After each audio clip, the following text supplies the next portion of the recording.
Okay, Sophie, welcome to the show. Thank you for being here. And Thank you for inviting me. oh, you're welcome. You're welcome. And it's also fitting that you're celebrating your 9th year in marketing as well. Yeah, no, not just in marketing, but for the business. I've been in Oh, for the marketing a little business. while longer than that. Yeah, yeah. Okay, wow. So how long have you been in marketing for? Oh my goodness. Obviously, I started work very young, but I would say so. I had a 15-year corporate career before I set up Rimu Marketing. Was working in marketing for the majority of that time, and then in April we celebrate our 9th business birthday. So I guess around 25 years. So a little while. Wow, wow. Because you studied marketing, because you're from the Chartered Institute of Marketing. Is that correct? Yes, that's right. So I started off in tourism. My degree was a BA Honours in Tourism Studies. So I started off working within a tour operations, firstly initially in sales, then moved into product, and then finally moved across into marketing.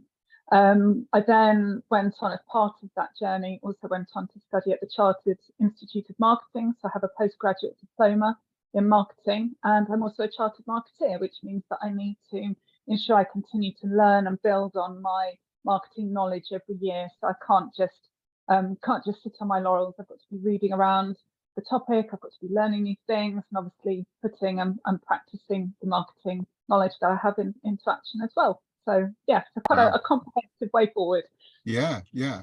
And what was marketing like then when you started? Because it's changing all the time, isn't it? Yeah, it does. You're right. Marketing is one of those industries for sure that does change on a daily basis. And to keep up with all of the tech side of things can be somewhat of a challenge. But yes, it was very different when I started out in marketing. We were a lot more reliant on national press advertising or brochure production. That's actually where I started my career, really. After the sales experience that I've had, I worked for First Choice producing their brochures. So I used to work on a Winter Sun brochure, which was kind of like a bit of a doorstop, 200 pages, and massive print runs. Before we really had the websites in the way that they are today. Certainly no social media at that point, but email was very much an important tool as well. Yeah, wow. So yeah, are the principles, would you say, still the same though? Do you know, that's a great question, and I think because I've worked in the industry for a little while now, I think that there is definitely some similarities. So even if I'm talking to a client about some social media projects or some social media work, the approach and the process that we go through is actually fairly similar. It's just that the end result obviously is quite different. So your digital assets are going to be different from a print ad or an article in a newspaper or magazine, but actually the thought behind it is very, very similar. So you still have to be thinking, okay, well, what am I trying to achieve with what I'm doing? Who am I talking to? What's the product or service that I'm promoting that best fulfills that client's needs?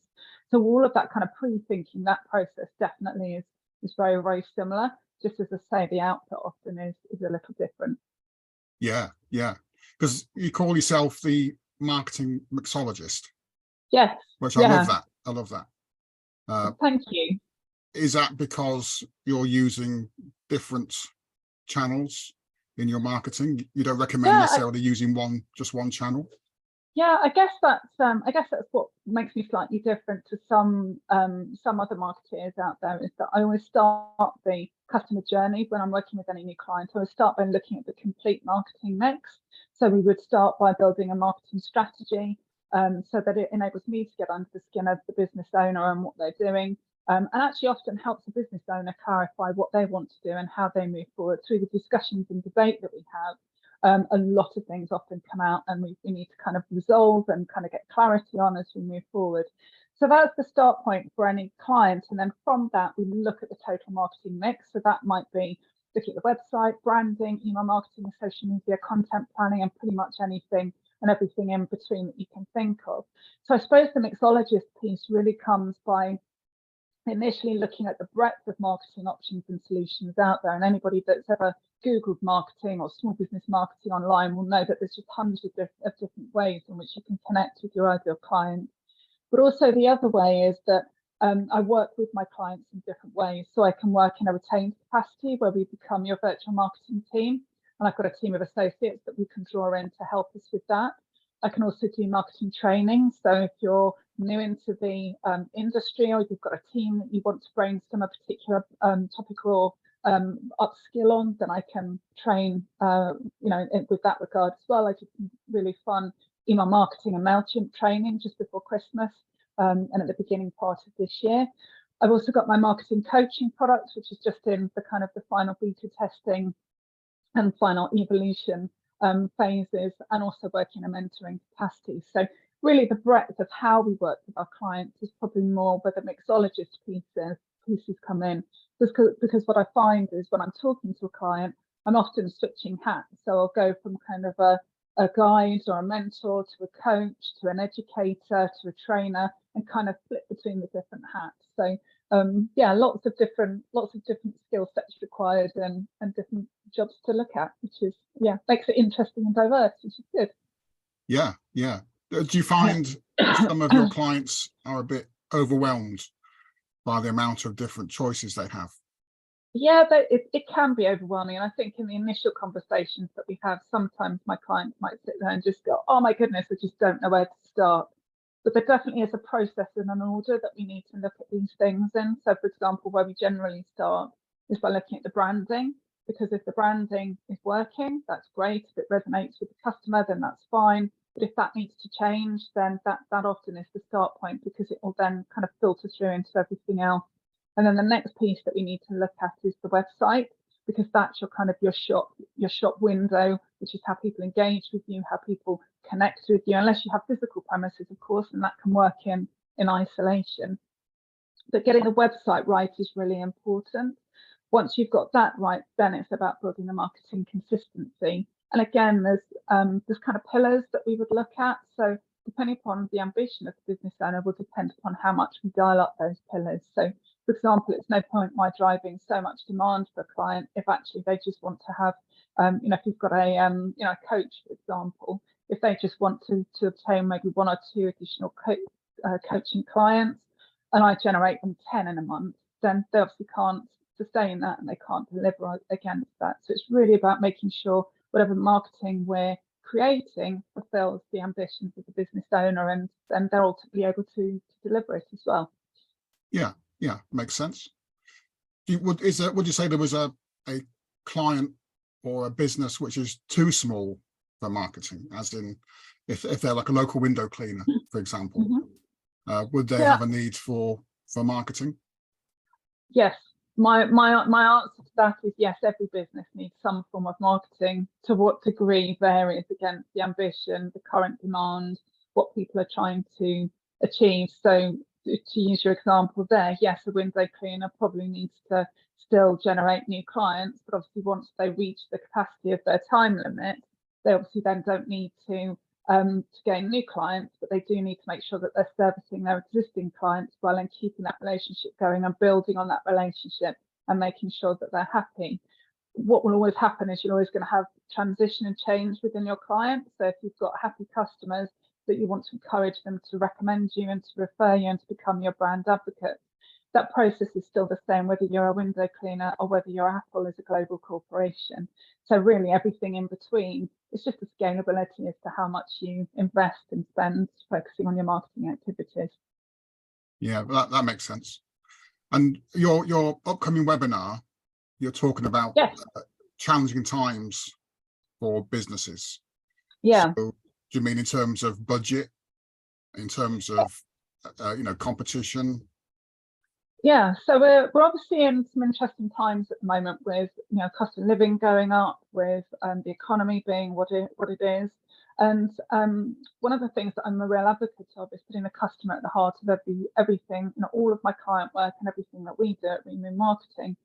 And every year I like to check in with my audience, and this year was no different. So back in January, I conducted a piece of research amongst small business owners to understand what their biggest challenges were coming into 2023.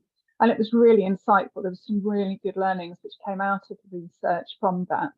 So what I wanted to do really was to take a lot of the questions that small business owners had. Some key ones of note were, how do I find new clients? How do I achieve stand out in a really cluttered, busy marketplace? So all of those, time saving tips, that kind of thing. So what I wanted to do is to acknowledge the situation and the landscape that we're working in at the moment, and to start to answer some of those challenges for small business owners. And that's really where the webinar is coming in. So using the analogy of a cocktail, of making your favourite cocktail or mocktail, I'm going to answer some of those questions. So we're going to start by really demonstrating and showcasing how we can start to build up all of the marketing elements to help answer some of the really key challenges that small business owners face today. So that's the kind of the marketing mixologist piece coming in as well, but also a little bit of fun along the way to make a cocktail and a nice drink at the end of it. So it's interactive. People can ask questions and they can. Wow. Okay. That sounds good. The only challenge is it's only for an hour. So obviously I need to share some content, but yes, there will be time for questions and answers afterwards. So the idea is that it's an interactive session and useful for people. At the end of the day, I want them to be able to go away and implement some of the things that we cover during that session. So it will help their business, help support their business to grow and flourish. Sure. And you've been in marketing for quite a while. Are there any future marketing trends that you've got your eye on, which like businesses should also keep their eye on too, and should be maybe using in their marketing mix? Yeah, it's as I think we said at the beginning of our conversation, the marketing industry changes so quickly. With the digital space being what it is, you've only got to look at some of the news headlines with what's going on with some of the social media channels this year, with redundancies and change in ownership and transition and moving forward. You've only got to go into Facebook to realise and see what's in your feed is changing on a regular basis, how the regulation, more regulation is coming and building on GDPR from 2018. So there's lots happening in the industry all of the time. But I think there's a couple of really key industries that we're sort of focusing on and noticing this year.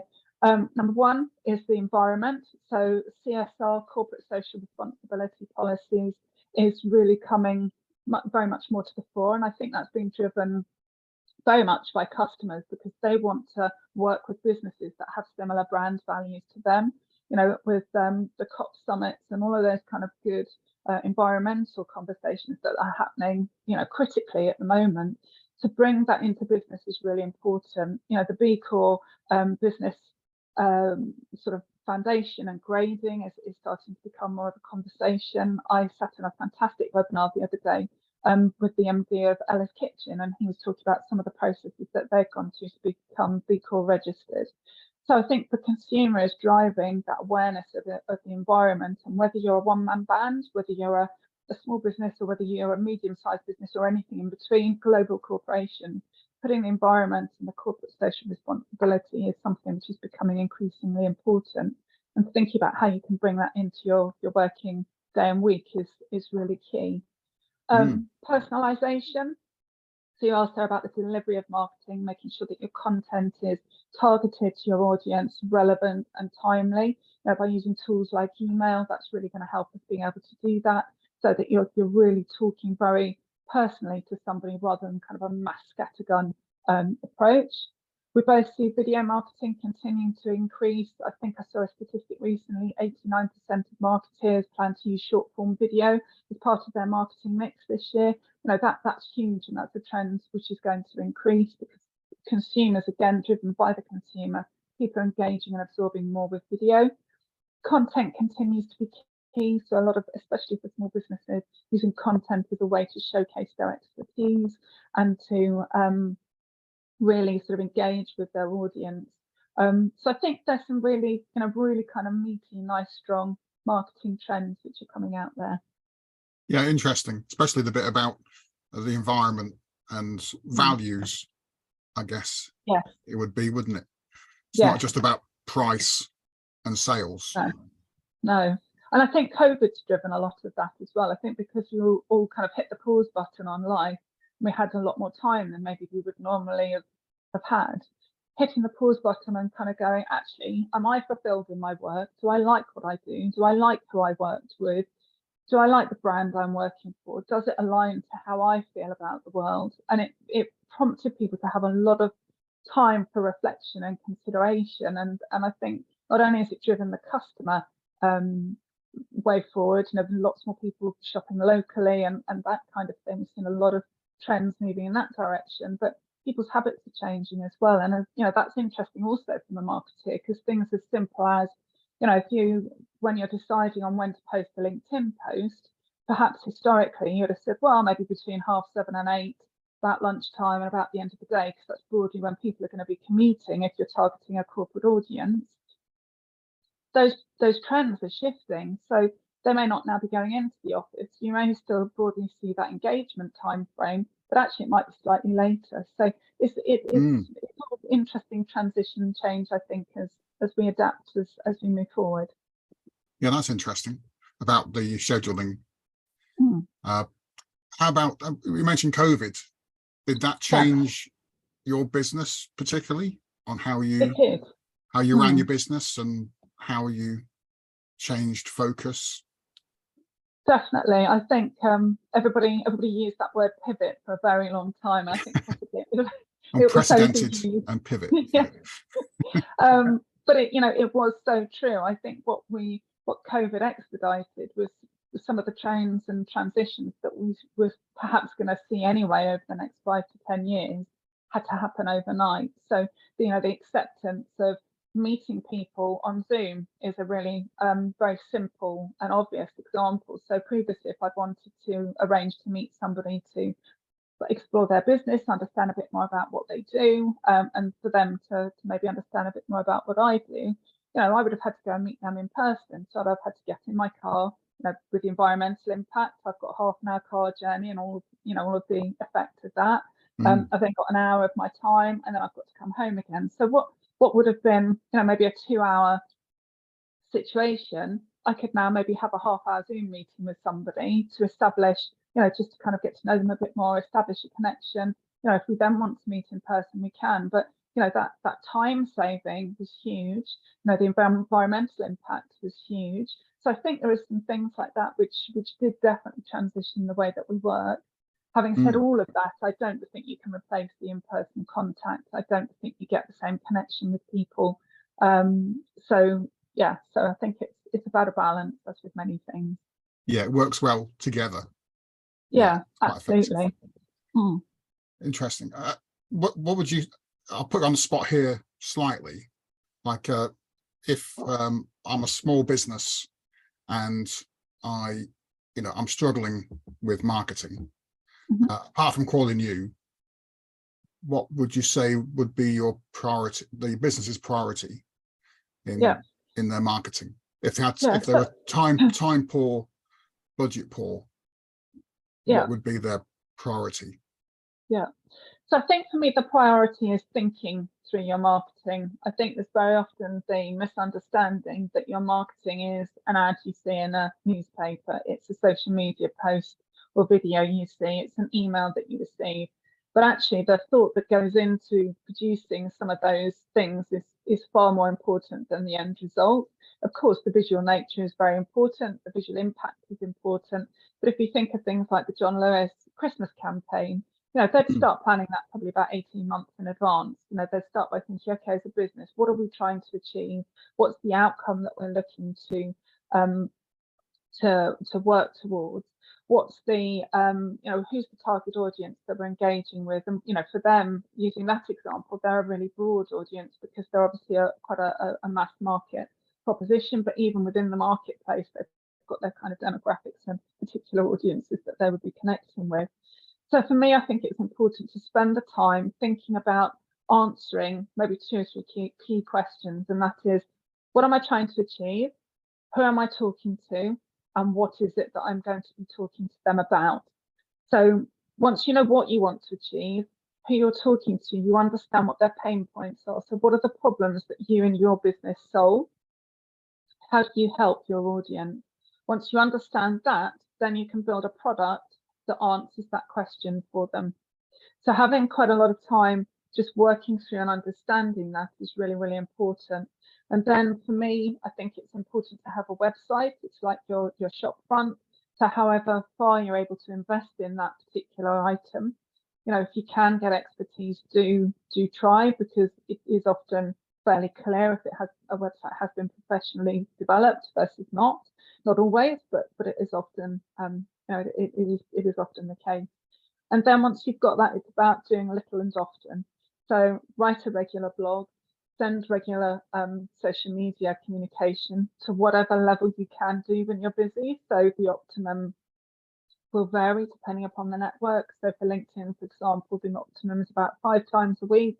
But if you can only manage 3 when you're really busy, stick to 3 and deliver it consistently. It's far better to be consistent than it is to do a lot very quickly over a short space of time.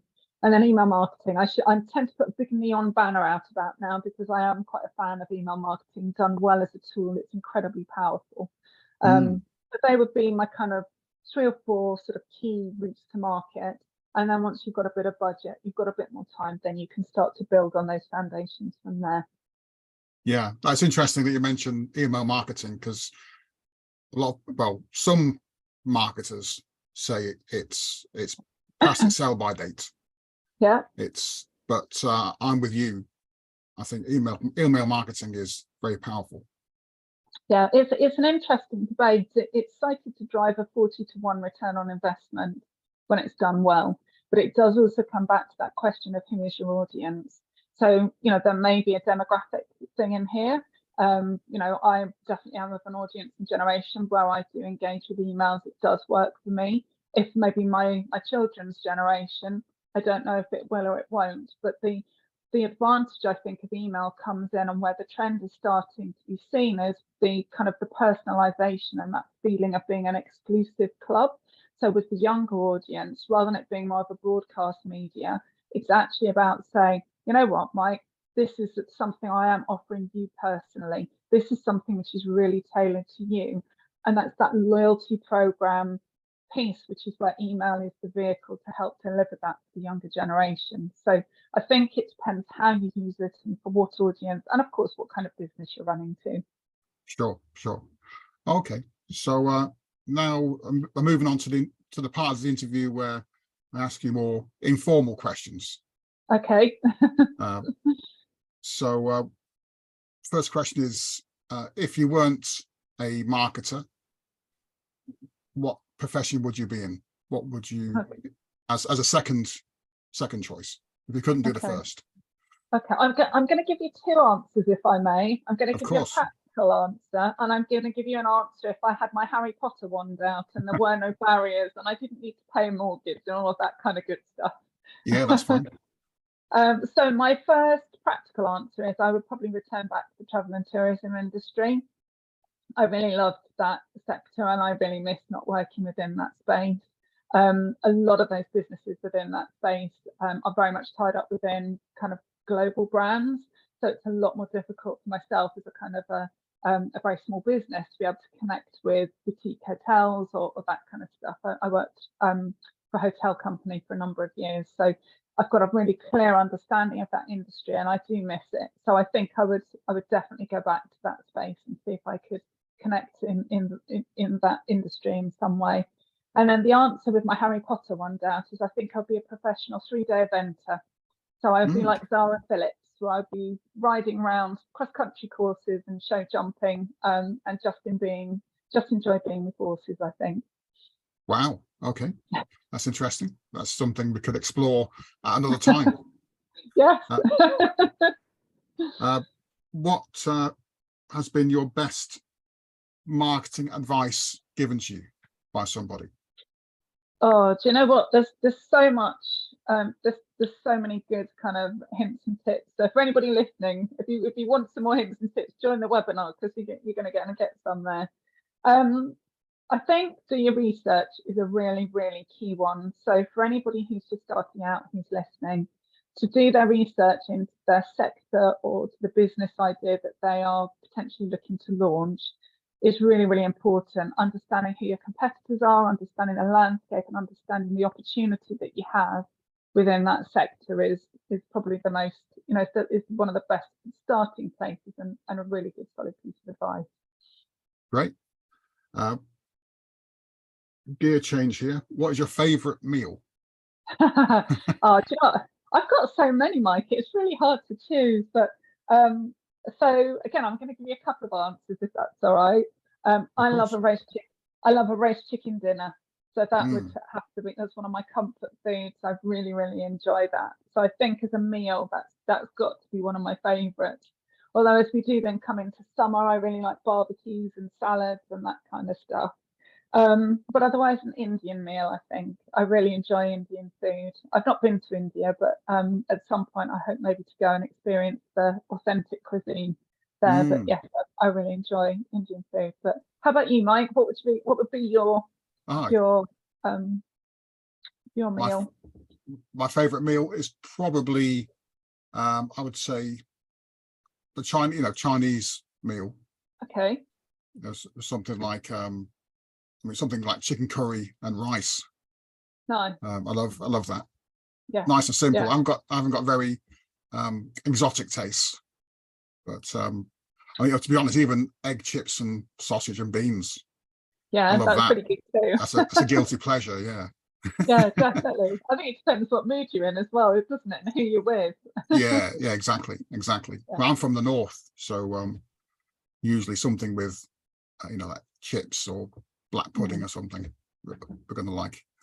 yes, sounds good. What would be your favorite type of music? Oh, do you know what? If my husband was here now, he would be chuckling to himself. But so I've got I'm probably my music taste is probably around the 80s, 90s. Yeah, me too. So for me, I would say George Michael, Queen, and Bon Jovi are pretty good for me. So a bit of rock, a bit of pop, that kind of thing. Yeah, sounds good. And do you play the music when you're working? Do you know what? I can't concentrate. So I have to yeah, I'm very good at being quite focused and quite particular on what I'm working on. But yeah, I find it quite distracting to have music playing in the background. Yeah, I know what you mean. Some music is more distracting than others. Yeah, I want to sing along and I can't really sing, so that just doesn't work on any level. Favorite book?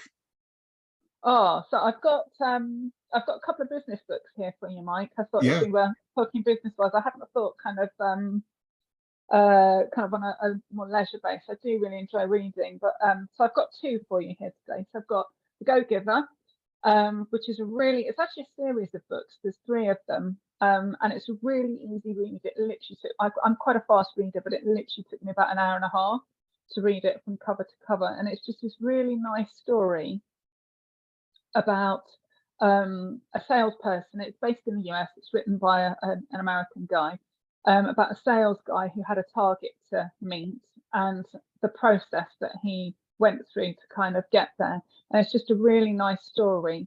And the outcome is that it's kind of the more you give, the more you get back in return. So I think in sales there can be sometimes a focus on, oh, I've got to secure more business and really focused in that way. Whereas actually, if you give, then actually it comes back to you, and it's mm. just a really nice story to kind of explain that.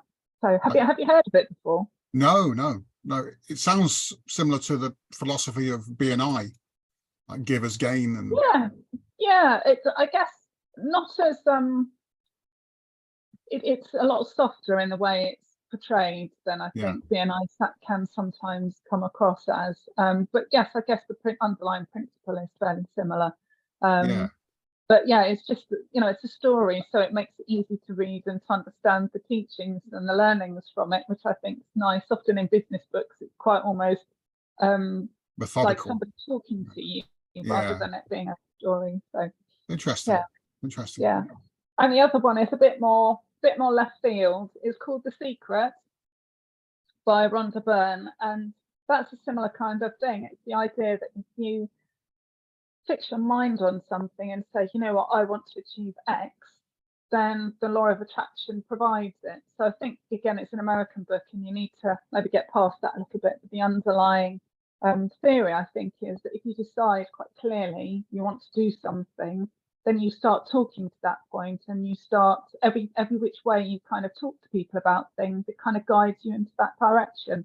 So I Mm. think that's where that really works. But it's an interesting, again, another interesting way of looking at things. Yeah, I've heard of the book Mm, because it was huge in the 90s, yes. wasn't it? But yeah, the idea of things manifesting Mm. when you put it out there, it then manifests in the physical universe. Yeah. Yeah. No, definitely. So yes, I guess both of them actually have got a bit of a similar theme to them, but Yeah. both interesting reads. Yeah, they sound great.